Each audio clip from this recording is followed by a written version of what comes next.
Voces Viajeras presenta Región Migrante, un podcast latinoamericano que abre caminos hacia los derechos migrantes. Una producción de la Universidad ICESI, en colaboración con nuestro equipo. Desde el corazón de la comunidad para el mundo, Voces Viajeras, un viaje a través de culturas, sueños y derechos. Bueno, este es un video muy gráfico. De hecho, la primera vez que lo vi, Gaby dio justo en el clavo de lo que significa la xenofobia. Y gráficamente, para quienes no han visto el video, la xenofobia la representan como un mostrico rosado que está encima de las personas, con prejuicios y un montón de cosas negativas. Y ahí lo representan como el peso de la xenofobia, que simplemente son rumores y construcciones sociales que ella va adaptando. Yo soy Deiser Ledesma. Yo soy Gabriela Supelano y esto es Región Migrante, un podcast latinoamericano que abre caminos hacia los derechos migrantes. Quinta parada, nosotros y los otros. Hola, soy Patti, soy de Perú y durante varios años viví en Argentina. Y le mando un saludo a Región Migrante. Hoy vamos a hablar sobre la xenofobia y la discriminación, una problemática muy común para todas las personas que están viviendo un proceso de migración o están en su camino migrante. Es importante que hablemos antes de todo de cómo la biología a veces es usada para apoyar discursos de odio y discriminación, para decir que ciertas personas son mejores porque tienen características físicas de cierto tipo, cuando realmente la biología nos dice que nuestro ADN es casi el mismo, en un 99%, es decir, que somos mucho más parecidos de lo que realmente creemos. Pero además, en la biología la diversidad es muy importante. Para la biodiversidad es muy importante que haya justamente, perdón la redundancia, diversidad genética. Entonces, es muy importante de todas formas, a pesar de que somos muy parecidos, que tengamos diferencias. Esto es lo que nos fortalece como especies y nos fortalece también, digamos, en los ecosistemas. Los ecosistemas se fortalecen muchísimo cuando son más diversos. Y así mismo, como estuvimos comentando en el episodio de derechos laborales, pero también de esa fuerza y lo que aportan las comunidades migrantes a los países de acogida, también podemos ver cómo la cultura de estas naciones puede aportar y enriquecer las otras culturas. Incluso un día hablaba con un amigo y él me decía, ¿cómo no vamos a decir que el sushi en 10 años con chicharrón va a ser de Colombia, siendo llevamos más de 30 años haciéndolo? ¿Qué no va a ser eso autóctono de nosotros? Además de cómo no vamos a tener un restaurante de comida mexicana atendido por árabes, pero los dueños son italianos, pero entonces quienes van a comprar son cubanos. Eso es como esto que hablamos de la diversidad y las culturas, cómo se pueden entrelazar y también cómo somos más iguales de lo que nosotros mismos pensamos. De hecho, eso que dices me recuerda algo que sucede en Cali, y es que se dice que Cali es la ciudad donde está la mejor comida china de Colombia. Y es curioso porque muchos de estos restaurantes son de personas que vienen del Japón, porque en Colombia y sobre todo en Cali hubo una gran migración japonesa. Claro, como era la comida que la gente encontraba más familiar, entonces hacían mucha comida china o restaurantes de comida china. Entonces, eso que dices, cómo las culturas se van fortaleciendo en la diversidad y los migrantes traen un fortalecimiento enorme cultural. Entonces, teniendo en cuenta que es muy importante la diversidad, tenemos que enfrentar el tema de la xenofobia y discriminación como una problemática muy grave que debe ser solventada en estas olas migratorias. Vamos a escuchar unos testimonios de algunas personas con las que hablamos en toda esta investigación que hemos estado haciendo en Región Migrante, que nos contaron su experiencia con la xenofobia y la discriminación. Primero vamos a oír a Anthony Soto y luego a Coralia Vázquez. Yo me iba con mi hermana a vender jugos sobre la ciudad de Cali y íbamos negocio por negocio vendiendo jugos. Mi hermana no decía que era venezolana, sino que era costeña, porque yo recuerdo mucho una vez que fuimos como a ofrecer el jugo y tal, y una de las personas que estaba como en la tienda le dice, usted es una veneca, que yo no sé qué, y cogió el jugo y se lo echó encima a mi hermana. Mira, no, que te quiero pedir un favor. La chica venezolana que tienes allá, porfa, que si puede como neutralizar su acento, que no se note mucho que es venezolana, porque se nos han quejado muchos proveedores que no confían en que los venezolanos le estén pidiendo contratación. Yo que en ese momento ni siquiera sabía que eso contaba como xenofobia, creo que eso también es clave, pero que fue como, wow, tengo que, o sea, fue como, porque no puedo perder mi trabajo, porque tengo que seguir aportando. Era como la obligación, que era la única manera como tenía de generar ingresos. Yo me le acerqué al guardia de tránsito y le dije como, ay amigo, le pido por favor que nos deje avanzar, mire que la señora que viene acá también es una señora mayor y está cansada. Y el señor me dio una respuesta súper fea y fue como, usted, que no es de aquí, no me diga ni mierda, gritándome de una manera muy horrible. Y yo me quedé como, y la señora lo que me dice, véngase mijita, y no hable con esa persona que es una grosera, y nos vamos montando nuevamente en el bus. Y cuando voy subiendo, el señor empieza a insultarme de una manera absurda y empieza a decirme como, sí, esa que no es de aquí, que es una pero decía un montón de groserías por algo que yo simplemente le pedí, por favor. Y me acuerdo que en mi indignación me regreso y yo le digo así, como viéndole los ojos, por favor me respeta, porque yo no le he dicho nada para que usted me insulte de esta manera. Y él se va sobre mí y empieza a gritarme, y cuando yo me quiero hacer así como para defenderme, él me pegó. Él me dio un golpe con el casco y con la mano acá, pero muy duro, que me dejó morado. Ojo, esto lo cuento hoy porque ya como que hice mucha catarsis, pero yo tuve mucho tiempo sin poder hablar de esto, porque yo me sentí culpable.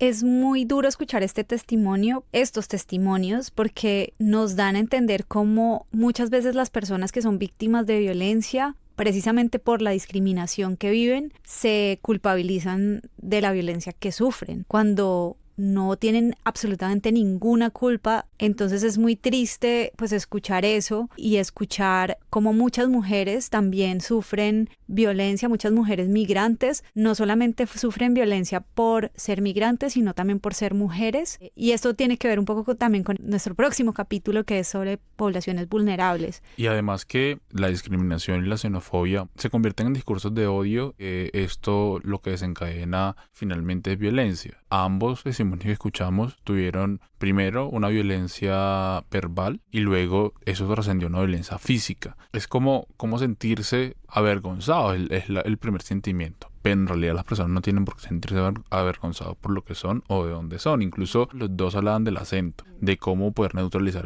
el acento. Y hay algo que se llama conversión fonética, es cuando las personas buscan neutralizar su acento o adaptarse al acento del lugar donde están por supervivencia o poder pasar desapercibido. Sí, este capítulo precisamente se llama Nosotros y los otros, porque uno de los efectos más graves de la xenofobia y de la discriminación es que hace que las personas dejen de ver al otro como un ser humano igual. Cuando estos discursos de odio escalan, las personas empiezan a ver al otro como inferior, y eso es peligrosísimo porque lo que tú dices desencadena todo tipo de violencias, hasta inclusive la violencia física. Y ahora queremos que escuchen otro fragmento de este testimonio de Anthony Soto, donde él nos habla desde que él llega a su nuevo país. Sufre xenofobia por su acento, sufre xenofobia por de dónde era, lo que sabía, o tal vez porque sabía mucho. Y luego esto escala, él se logra adaptar, pero escala igualmente hasta que llega a la universidad. Entonces, escuchemos a Anthony. Entonces el profesor me paraba la exposición y me decía, es que estás hablando muy rápido, es que eso que dices no te lo entiendo, es que ¿esto qué significa? Y pues eso también iba acompañado de las risas de mis compañeros. Sí sufrí mucha xenofobia. Yo recuerdo muy vívidamente cuando algunos de mis compañeros me decían como peneca, también un poco de manera despectiva, o me decían que me volviera para mi país, que yo qué hacía aquí. En algunos momentos hubo hasta violencia física, me intentaban como pegar o me empujaban o me metían al baño y como entre cuatro intentaban como asustarme un poco.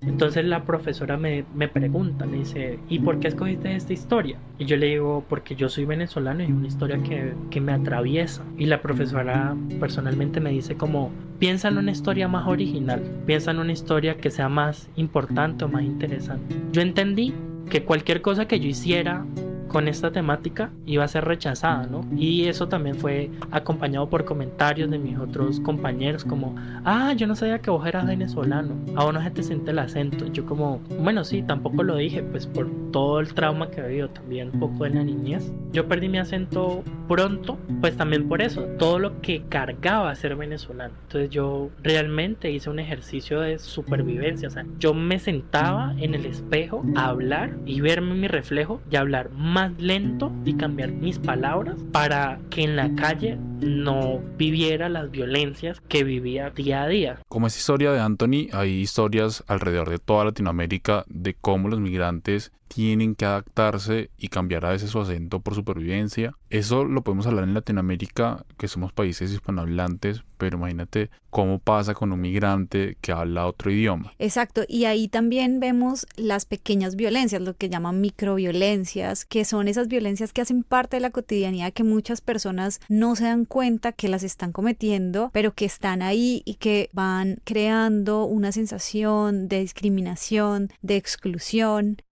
Hoy les traemos además el testimonio de un experto muy de lujo, Ale Gómez Restrepo, especialista en derechos humanos y derecho internacional humanitario. Él nos habla sobre los tratados internacionales que mencionan el principio de no discriminación y sobre los derechos que otorgan estos tratados internacionales. El principio de igualdad y no discriminación es la piedra angular de la protección de los derechos humanos en el mundo. Todos los tratados internacionales de derechos humanos contemplan una cláusula del principio de igualdad y no discriminación. De hecho, en Colombia también es fundamental en el artículo 13 constitucional. Cuando hablamos de xenofobia, ahí estamos hablando de ese tipo de discriminación que se basa en origen nacional o incluso en estatus migratorio. Se puede definir como el rechazo, el miedo o la hostilidad hacia personas extranjeras o percibidas como tales, que eso también es importante, porque muchas veces las personas retornadas sufren de xenofobia. Por ejemplo, en Colombia son nacionales colombianas, pero vivían, por ejemplo, en Venezuela y han retornado a Colombia.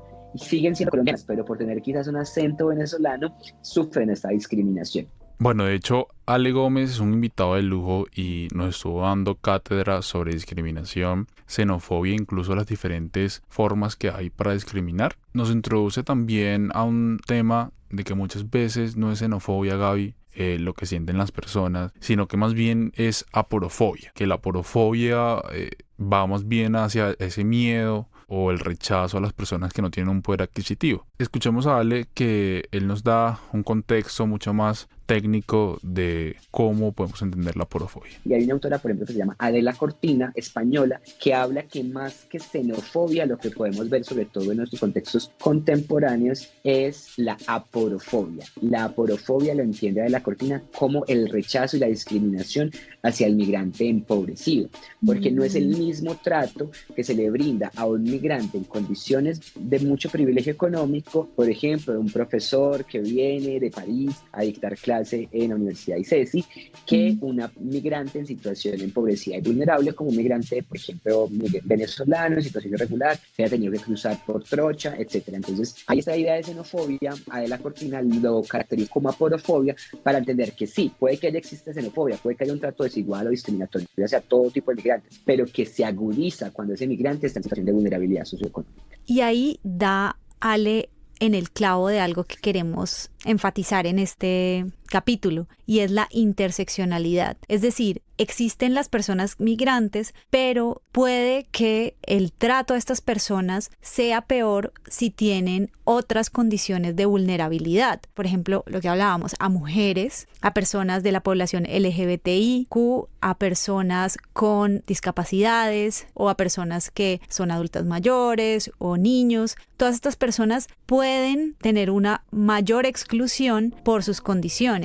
No es lo mismo una discriminación, digamos, por xenofobia que sufre un hombre migrante a la que va a sufrir una mujer migrante cuando se radica una discriminación en razón tanto al hecho de ser mujer como al hecho de ser migrante. Cómo esas diferentes circunstancias se conjugan y generan una situación específica y diferenciada de discriminación. Esa es la interseccionalidad. Acá Ale nos habla sobre la interseccionalidad en el tema de la discriminación y eso lo podemos ver cuando las personas migran, tienen diferentes afectaciones y a veces las personas no tienen esa empatía de colocarse en el zapato del otro, de pensar, bueno, esa persona por qué salió de su casa, por qué salió de su país, de su territorio, y asimismo no generalizar. Creo que eso es muy importante cuando hablamos de xenofobia. Desde que yo tengo uso de razón en una campaña que es los buenos somos más, y es porque hay muchas más personas buenas que aportamos, que hacemos las cosas bien, que las personas que en realidad están haciendo las cosas al margen de la ley. Ale también nos da unas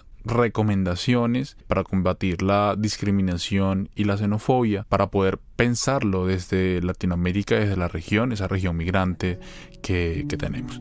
La primera es promover la empatía y el respeto, y es esta idea de la educación emocional que empieza por cada persona. Cada persona debe preguntarse qué hace para aumentar o disminuir el sufrimiento de las otras personas. Es una pregunta que nunca nos hacemos porque somos personas que estamos totalmente individualizadas, solo pensamos en nuestros intereses, en el interés de nuestra familia, pero si queremos transformar esta sociedad, tenemos que empezar a pensar en clave comunitaria y en cómo mis acciones afectan al otro. Y no solamente a mi pareja, no solamente a mis papás, sino cómo afectan a mi vecino, a la persona que vive en la otra calle, a la persona que vive en otro municipio. Un segundo punto tiene que ver con los prejuicios. Ahorita mencionaba un poco cómo esta idea de los grupos que ven en otro que aumentan sus derechos consideran que disminuyen los suyos, y eso aumenta o agudiza el prejuicio. El prejuicio es la base también de muchas formas de discriminación. Las conversaciones incómodas son difíciles, nadie las quiere tener, pero es el camino para construir y transformar sociedad. Cuando escuchamos que hacen un comentario, un chiste que reproduce prejuicios, entonces no inmediatamente atacar violentamente, sino decir como, ven, no me gustó lo que dijiste y creo que podríamos reírnos de otra cosa. Y se puede generar una conversación que puede ser incómoda, que puede conducir a que te señalen de aguafiestas, pero que es importante porque de esa manera desbloqueamos y desmantelamos la normalización de la violencia y la normalización de la discriminación. Por eso creo que estoy de acuerdo con Ale y debemos pensarnos esas maneras de cómo podemos combatir la xenofobia, la discriminación, incluso la aporofobia. Y él nombra 3 cosas muy importantes. Tener la educación emocional para poder generar empatía, y no solamente con migrantes. Creo que eso nos ayuda a construir una sociedad mucho más colectiva, y construyendo esa comunidad lo que hacemos es poder colaborar unos con los otros. La segunda es el tema de los prejuicios, cómo los prejuicios pueden agudizar o poner más grande este tema de discriminación y xenofobia. Y la tercera, y creo que es una de las soluciones que una vez escuchaba de un amigo, él decía que para combatir la polarización había que tener conversaciones incómodas. Y esas conversaciones incómodas, incluirle datos. Hay muchas personas que hablan a la ligera y dicen como los migrantes son los que más roban, los migrantes tienen las cárceles llenas, cuando eso en realidad no sucede así. Si nos vamos a las cifras, a los datos, pues ¿quién puede llenar más una cárcel? Un nacional más que una persona extranjera. Incluso podríamos dar datos, es mucho más lo que aportan los migrantes que lo que pueden degenerar. Creo que siempre me pasa cuando veo una publicación en redes sociales que habla sobre algo de migrantes, extranjeros, alguna política, está la noticia y yo me voy a los comentarios. Siempre en los comentarios hay alguien como que, bueno, eso tuvo que hacer tal persona o eso, o sea, deliberadamente, sin ningún tipo de empatías, las personas empiezan a tirar sátiras a lo que dan. Sí, te iba a decir que tiene mucho que ver con las dinámicas de las redes sociales y de la desinformación también. Casos que ha habido de desinformación sobre supuestamente tal persona migrante que cometió tal crimen, y terminan las personas tratando de hacer justicia propia con una persona que no tiene nada que ver, que es una información falsa. Entonces también yo le sumaría a las soluciones que nos da Ale Gómez la formación de las personas en redes, en desinformación desde pequeños, porque tenemos que tener maneras de discernir, de ser críticos ante lo que encontramos en las redes sociales. Pero además hay otra solución muy importante que nos da Ale Gómez y tiene que ver con el rol de los estados en el tema de la discriminación y de la xenofobia. Escuchémoslo. Un segundo punto en el que los gobiernos tienen que avanzar muy fuertemente es educar a sus funcionarios públicos en derechos humanos. Y aquí hablamos de todos los funcionarios públicos, de todas las ramas, de todos los niveles, pero sobre todo los que tienen implicaciones en asuntos migratorios. Por ejemplo, empecemos por Migración Colombia, empecemos por Cancillería, pero tenemos que ir a la Policía Nacional, a los jueces y juezas, a los fiscales. Y la educación en derechos humanos no es ir y llenar un formulario y anotar 3 preguntas, tiene que ser un proceso sostenido en el tiempo, un proceso que no solamente se basa en información, sino también en sensibilización. Nuevamente, como en todos nuestros capítulos, les recalcamos que es muy importante conocer nuestros derechos para luchar por ellos, en este caso para luchar contra la discriminación ante la ley y ante los estados y bueno, ante la sociedad. También creo que es un llamado a la sociedad civil a poder tener esa conciencia y marcar punto final en cualquier conversación donde haya que ponerlo. Si hay un lugar donde hace un chiste xenófobo o discriminatorio, pues como muy gentilmente poder decirles, bueno, no, podemos reírnos de otra cosa, no tenemos que reírnos de la desgracia o la desventaja de alguien más. Totalmente. Salir de estas conversaciones pudiendo decirle a las personas, ve, esa frase que acabas de decir, eso pues a mí no me parece que eso sea tan cierto, ¿no? Porque a veces escuchamos cosas, estamos en desacuerdo, pero por miedo a tener esas conversaciones incómodas no lo hacemos, y yo creo que a medida que uno empieza a tener esas conversaciones también puede empezar a cambiar a las personas que lo rodean. Queremos también resaltar impactos importantes como el de la campaña Somos Panas Colombia, que ha alcanzado a más de 35 millones de personas en sus primeras fases y se ha consolidado como una de las estrategias más importantes de sensibilización en la región. Esta es la campaña que escuchamos justamente al inicio del programa, y es importante porque ellos han realizado una campaña en muchos frentes y creo que esa es la clave, ¿no? Desde campañas mediáticas, experimentos sociales, materiales pedagógicos, una serie animada con un enfoque muy amplio y desde muchos frentes. Queremos recomendarles, como siempre, al final de todos estos episodios, que pueden encontrar ayuda en el consultorio jurídico de la Universidad ICESI en Cali. Es un lugar donde pueden acudir a apoyo, ya sea virtualmente, por el correo, por el teléfono. El teléfono es 882-1093, extensión 101, y el correo es cjurídico@icesi.edu.co.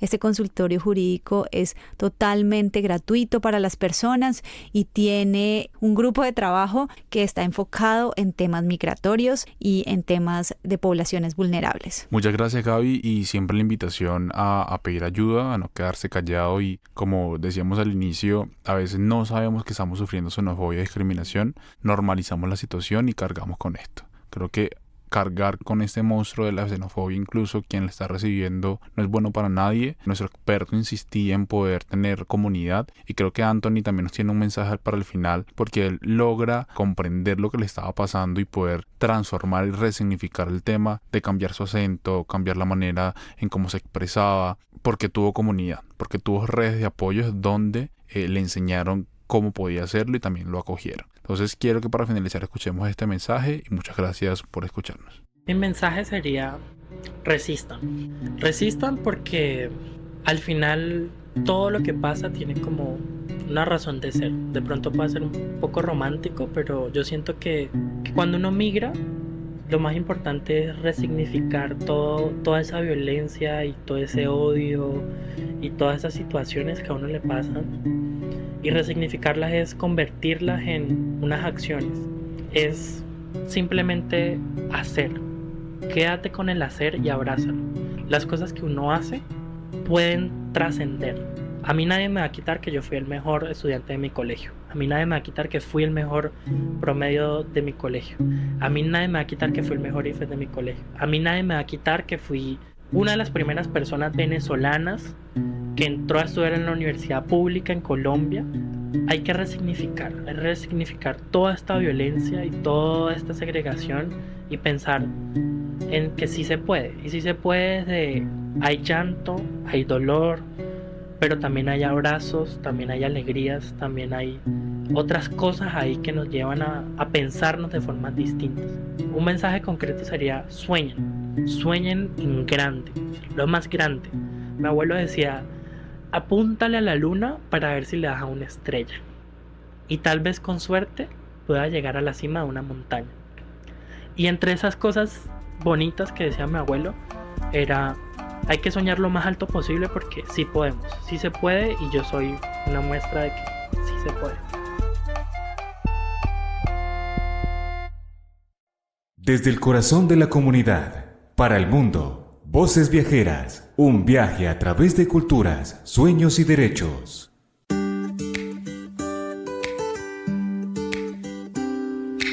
Este episodio fue posible gracias a la alianza entre la Universidad ICESI, La Fundación Voces Viajeras y la emisora Oriente Estéreo. Hasta la próxima travesía sonora. Este contenido es transmitido por Oriente Estéreo a través del programa Voces Viajeras. La producción, edición y musicalización fueron realizadas por la Universidad ICESI. Oriente Estéreo y Voces Viajeras no se hacen responsables del contenido ni de la producción del mismo.